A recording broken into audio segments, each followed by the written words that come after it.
A Tale of Twins. It's around 11 p.m. in a chilly night of December when some under-teenage friends are chatting at the corner of a street that's full of people due to some dispute going on there. When all of a sudden, a girl enters in the street from the other corner, comes straight to them and asks softly what's going on there and why people are so belligerent. These friends, 3 in number, kept watching her steps while she approached to them, as she strolled straight without making room for the way forward through the people, against a human walking who could walk in a zigzag way only, while passing through crowded areas.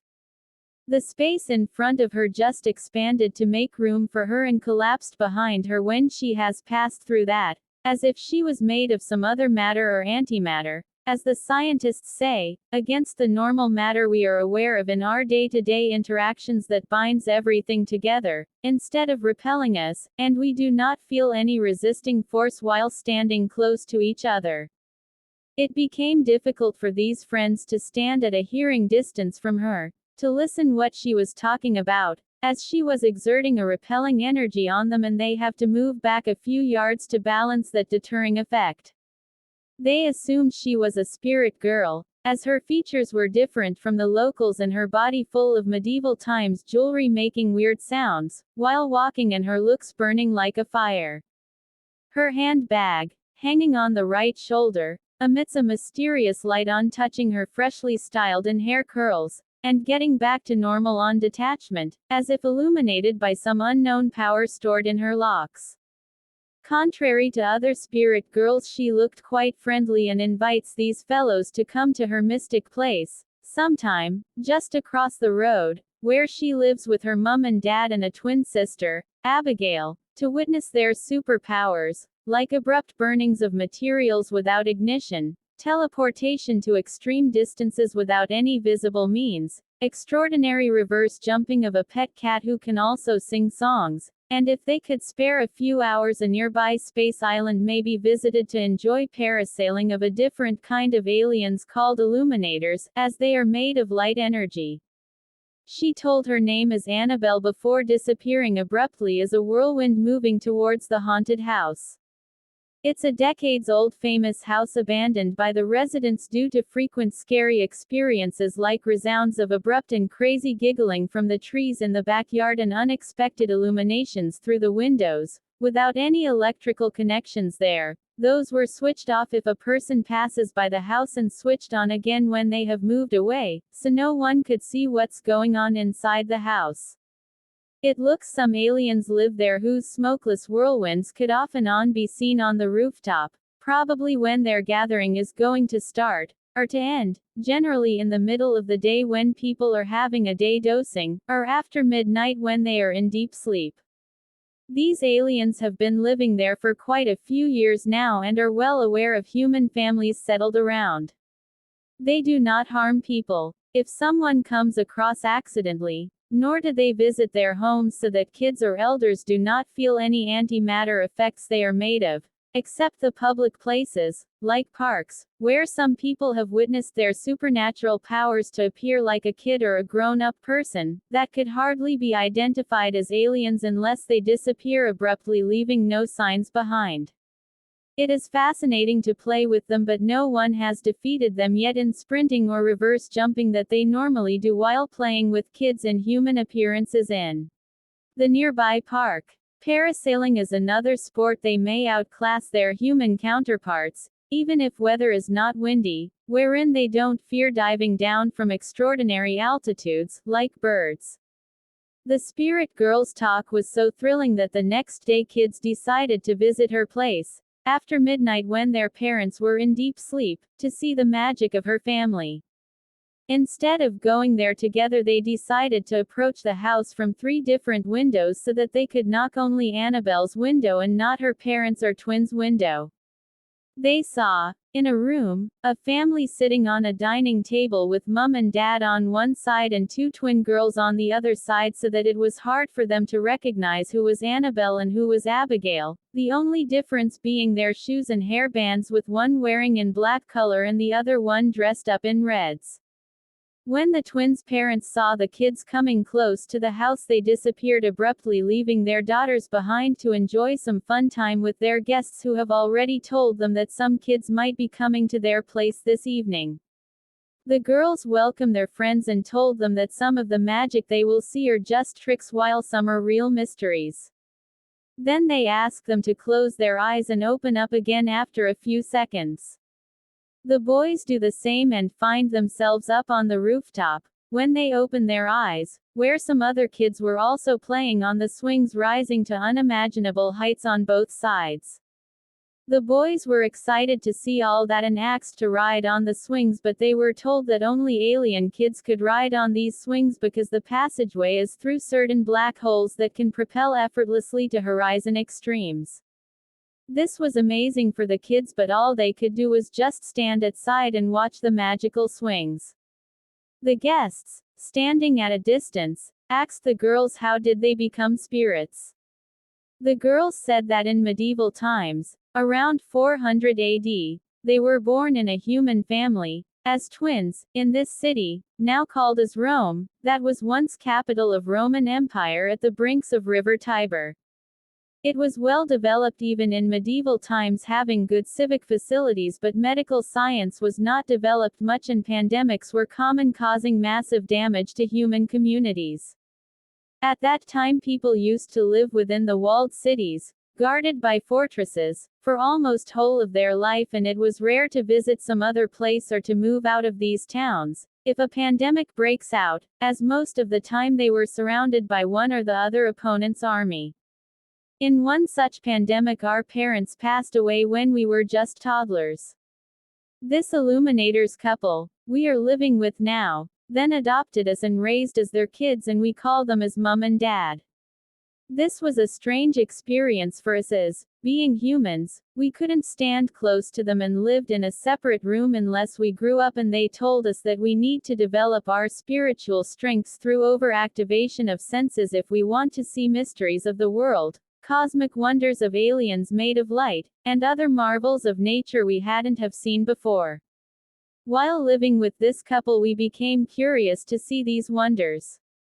They told us that we could live with a human body, but when our spiritual senses are activated we won't feel any influence of gravitational or other such forces and would be able to move freely on the earth or in space.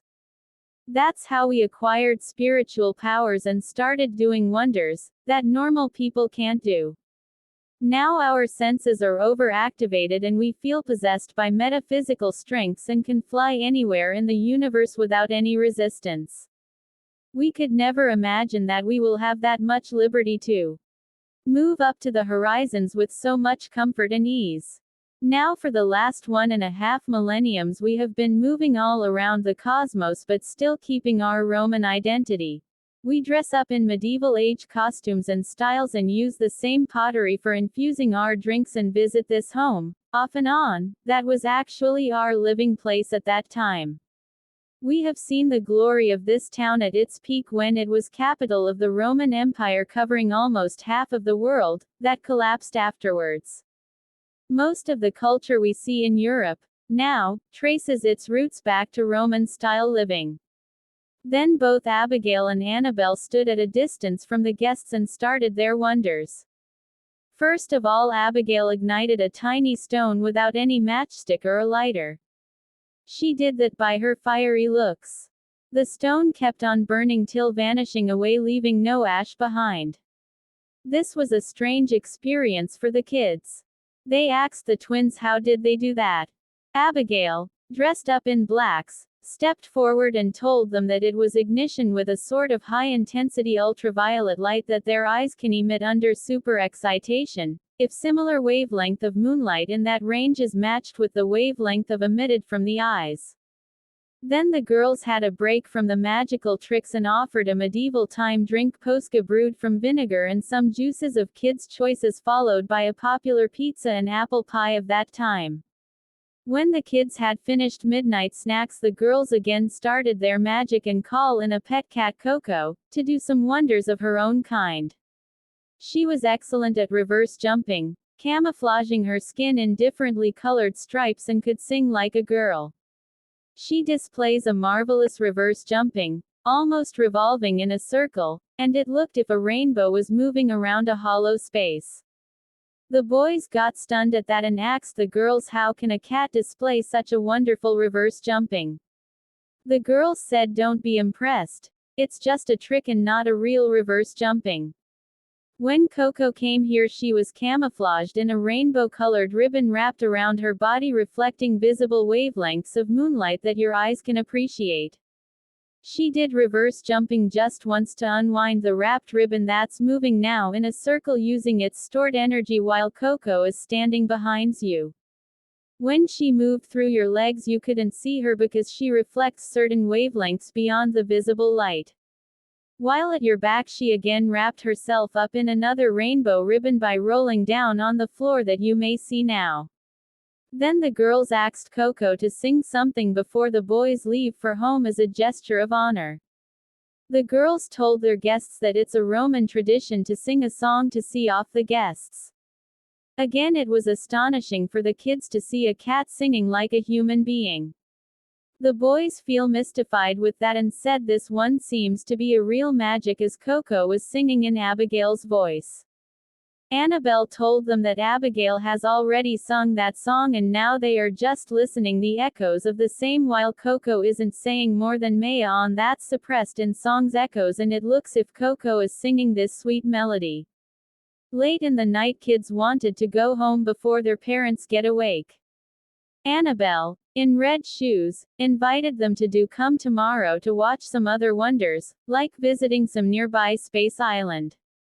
Then she asked them to close down their eyes and open again a few seconds later. After a pause, they opened their eyes and found themselves back on the beds and fell asleep immediately. Next day, kids again woke up just close to midnight and went to Annabelle's place, who was waiting for them, along with Abigail, to visit a nearby space island to enjoy some cosmic wonders. She asked the kids to close down their eyes and open up again after a few seconds. When they opened their eyes, they found themselves on a different planet in the open space. It was fascinating to have a view of the space and ultra-blue moon priming in cloudless skies. The boys were informed that this space island is 100,000 km away from Moon and inhabited by alien tribes, called Illuminators, who moved here from Earth millions of years ago when that was hit by a radiation storm, rendering it unsuitable for their living. Now Earth's climate is adaptable and they are thinking to settle back there. These aliens are made of condensed light energy and different from the aliens living on Earth, who are made of condensed sound energy. The kids could see Illuminators engaged in parasailing, diving down from extraordinary high mountains. Kids were told that these aliens don't eat food or drink water as they can survive on light energy only. Very strong electrical and magnetic fields accompany these aliens, and it's hard for human beings to stand close to them without overactivation of their senses. After staying there for some time, the girls asked the kids to close their eyes so that they could be teleported back to their beds. While back on the beds, kids fell into deep sleep since morning when they saw Mom standing close to their beds asking them to wake up and get ready for the school. They felt that they have been watching a dream all night. While in the school, they share that dream with their friends in the break time, and with that the story comes to the end.